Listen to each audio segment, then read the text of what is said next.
नमस्कार, मैं भावना सिंह। डेली 24 भारत देख रहे हैं आप। खबरों की शुरुआत करते हैं।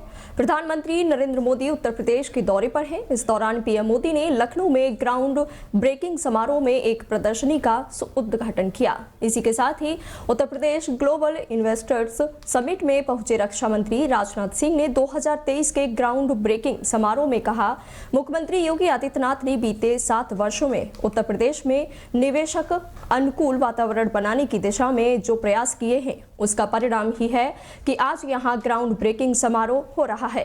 साथ ही आपको बता दें, पीएम मोदी के मार्गदर्शन और सीएम योगी के नेतृत्व में जिस तरह उत्तर प्रदेश आगे बढ़ रहा है, उससे ग्राउंड ब्रेकिंग समारोह निवेश लाने की दिशा में पथ प्रदर्शक समारोह साबित होगा।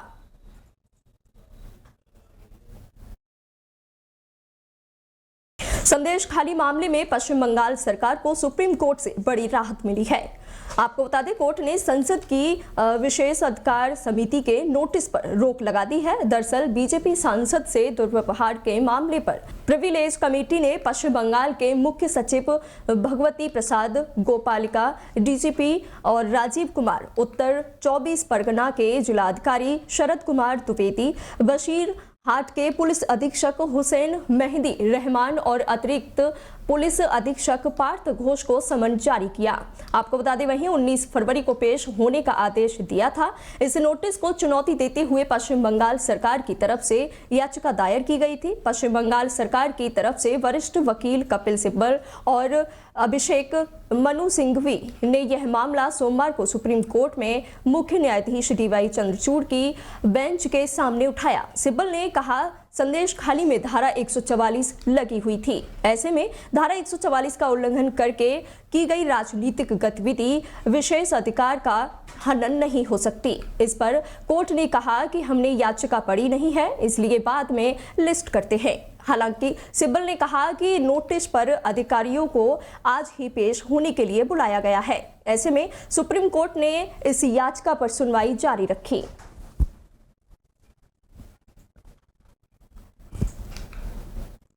लोकसभा चुनाव में अब बहुत ज्यादा समय नहीं बचा है, लेकिन विपक्षी इंडिया गठबंधन के बीच सीटों के बंटवारे पर अभी तक कोई सहमति नहीं बन पाई है। गठबंधन के सहयोगी आपको बता दें, रालोद के बीजेपी में शामिल होने के बाद एक बार फिर उत्तर प्रदेश में सीटों के बंटवारे पर गणित गड़बड़ा गया है। इस बीच समाजवादी पार्टी ने कांग्रेस को अल्टीमेटम दिया है। सूत्रों की माने तो समाजवादी पार्टी ने कांग्रेस को 15 सीटों की लिस्ट देकर कहा है कि यही अंतिम सूची होगी और अब अगर कांग्रेस इन 15 सीटों पर सहमत है तो उत्तर प्रदेश में इंडिया गठबंधन रहेगा। वहीं अगर कांग्रेस इससे ज्यादा सीटों की मांग करेगी तो वो सपा को स्वीकार नहीं है। साथ ही आपको बता दें, सूत्रों के हवालों से मिली जानकारी के मुताबिक कांग्रेस को आज सपा को जवाब देना है। अगर कांग्रेस अपनी सहमति दे देती है तभी कल अखिलेश यादव रायबरेली में राहुल गांधी के साथ भारत जोड़ो न्याय यात्रा में शामिल होंगे। दिल्ली के मुख्यमंत्री अरविंद केजरीवाल द्वारा ईडी के छठे समन को अवैध बताने का मामला बढ़ता नजर आ रहा है। प्रवर्तन निदेशालय यानी ईडी के सूत्रों के मुताबिक केजरीवाल के पहले 3 समन पर पेश न होने के बाद उन पर आईपीसी की धारा का मामला बनता था। इसे लेकर आपको बता दें, ईडी ने कोर्ट में शिकायत दर्ज करवाई थी, जिस पर कोर्ट ने संज्ञान लिया था। मतलब साफ है कि शुरुआती तौर पर कोर्ट को ये लगा कि अरविंद केजरीवाल जानबूझकर समन पर नहीं गए। इसके बाद अरविंद केजरीवाल पर मुकदमा चलाया जा सकता है। ईडी सूत्रों की माने तो कोर्ट में मामला ईडी द्वारा जारी समन की वैधता को लेकर नहीं है, बल्कि 3 समन की जानबूझकर अवहेलना करना है, जो कि एक अपराध है। ईडी के मुताबिक अरविंद केजरीवाल और आप पार्टी जानबूझकर मामले को उलझा रही है। वहीं इस मामले पर दिल्ली के सीएम अरविंद केजरीवाल का बयान सामने आया है। सीएम केजरीवाल ने कहा कि हम कानून संगत जवाब दे रहे हैं। उन्होंने यानी ईडी ने अब कोर्ट में केस कर दिया है। कोई भी नया समन जारी करने से पहले ईडी को कोर्ट के फैसले का इंतजार करना चाहिए।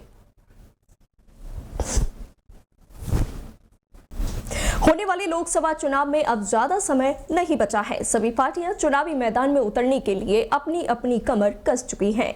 वहीं कुछ दिन पहले ही समाजवादी पार्टी के महासचिव पद से इस्तीफा देने वाले दिग्गज नेता स्वामी प्रसाद मौर्य ने उत्तर प्रदेश में राजनीतिक हलचल तेज कर दी है।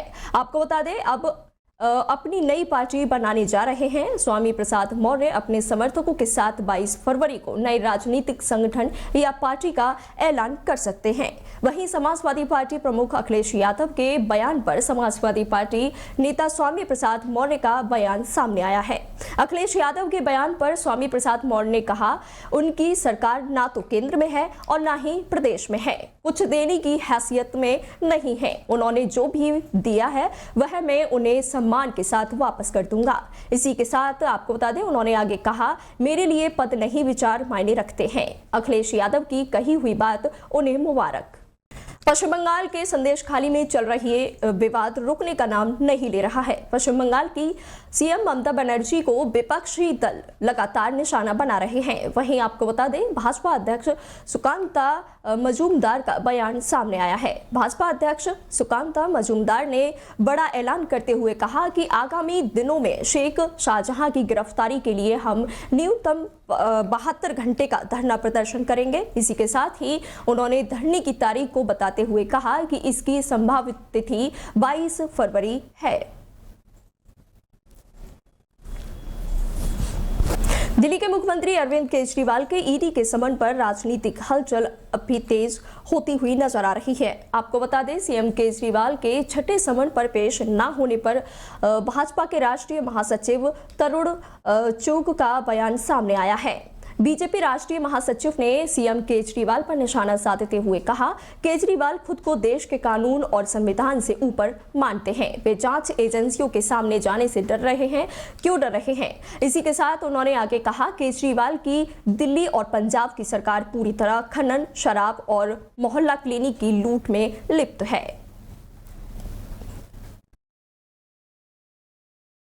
बिहार के उप मुख्यमंत्री का बयान सामने आया है। अपने बयानों के दौरान बिहार के उप मुख्यमंत्री सम्राट चौधरी ने आरजेडी नेता तेजस्वी यादव पर निशाना साधा है। आपको बता दें, आरजेडी नेता तेजस्वी यादव की जन विश्वास यात्रा पर बिहार के उप मुख्यमंत्री सम्राट चौधरी ने कहा, पहले उन्हें अपने और अपने परिवार द्वारा किए गए भ्रष्टाचार के बारे में बताते हुए लूट यात्रा निकालनी चाहिए। इसके बाद बिहार के उप मुख्यमंत्री ने आने वाले लोकसभा चुनावों पर कहा, 2024 के लोकसभा चुनाव की पूरी तैयारी है। एनडीए बिहार की सभी सीटें जीतेगी।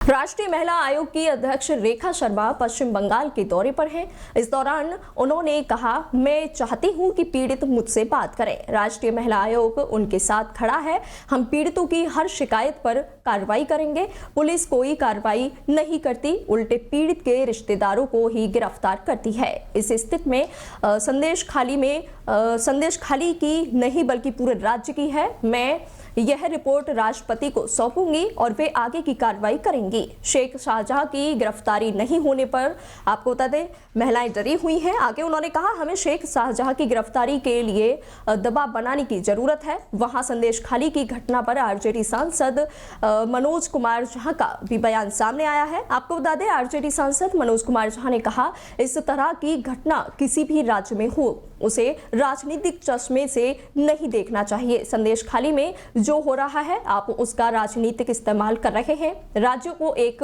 पोलराइज वातावरण में झोंक देना चाहते हैं, जो स्वास्थ्य लोकतंत्र के लिए बिल्कुल भी अच्छा नहीं है। फिलहाल मेरे साथ बस इतना ही और ऐसी देश दुनिया की तमाम खबरों को जानने के लिए जुड़े रहिए डेली 24 भारत के साथ।